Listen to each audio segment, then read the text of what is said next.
Sourate 7, Al-Araf 2. Ô fils d'Adam, nous avons fait descendre sur vous un vêtement qui cache votre nudité et des parures. Mais le vêtement de la crainte révérentielle de Dieu est meilleur. Voilà un des signes de Dieu. Peut-être s'en souviendront-ils. Ô fils d'Adam, que le démon ne vous tente pas, comme au jour où il a fait sortir vos parents du jardin, en leur arrachant leurs vêtements, afin qu'ils voient leur nudité. Lui et sa cohorte vous voient, alors que vous ne les voyez pas. Nous avons donné les démons comme amis à ceux qui ne croient pas. Quand ceux-ci commettent un acte abominable, ils disent « Nous avons trouvé que nos pères en faisaient autant. Dieu nous l'a ordonné. » Dit « Dieu ne vous ordonne pas l'abomination. Direz-vous sur Dieu ce que vous ne savez pas ?» Dit « Mon Seigneur a ordonné la justice. Tournez vos visages en tout lieu de prière. Invoquez-le en lui rendant un culte pur. De même qu'il vous a créé, vous retournerez à lui. Il dirige certains hommes, alors que d'autres ont mérité d'être égarés.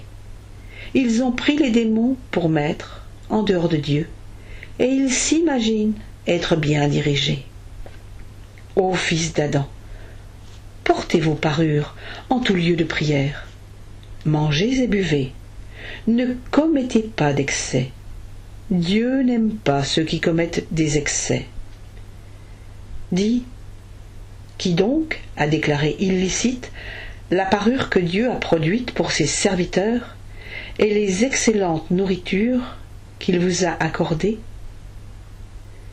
Dit « Ceci appartient aux croyants durant leur vie de ce monde, mais surtout le jour de la résurrection. » Voilà comment nous expliquons les signes à un peuple qui sait. Dit « Mon Seigneur a seulement interdit les turpitudes apparentes ou cachées, le péché et la violence injuste. Il a interdit d'associer à Dieu ce qui n'a reçu de lui aucun pouvoir et de dire contre Dieu ce que vous ne savez pas. Un terme est fixé à chaque communauté. Lorsque son terme arrive, elle ne peut ni le faire reculer, ni l'avancer d'une heure. Ô fils d'Adam, si des prophètes pris parmi vous viennent à vous en vous exposant mes signes, ceux qui craignent Dieu et qui s'amendent n'auront plus rien à redouter. Ils ne seront pas affligés.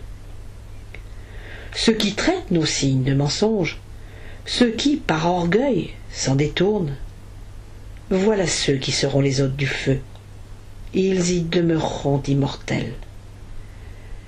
Qui donc est plus injuste que celui qui forge un mensonge contre Dieu, ou celui qui traite ces signes de mensonge?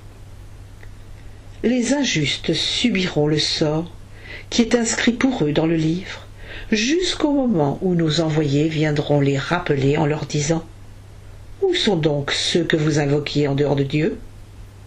Ils répondront « Ils nous ont abandonnés. » Ils témoigneront alors contre eux-mêmes qu'ils étaient incrédules.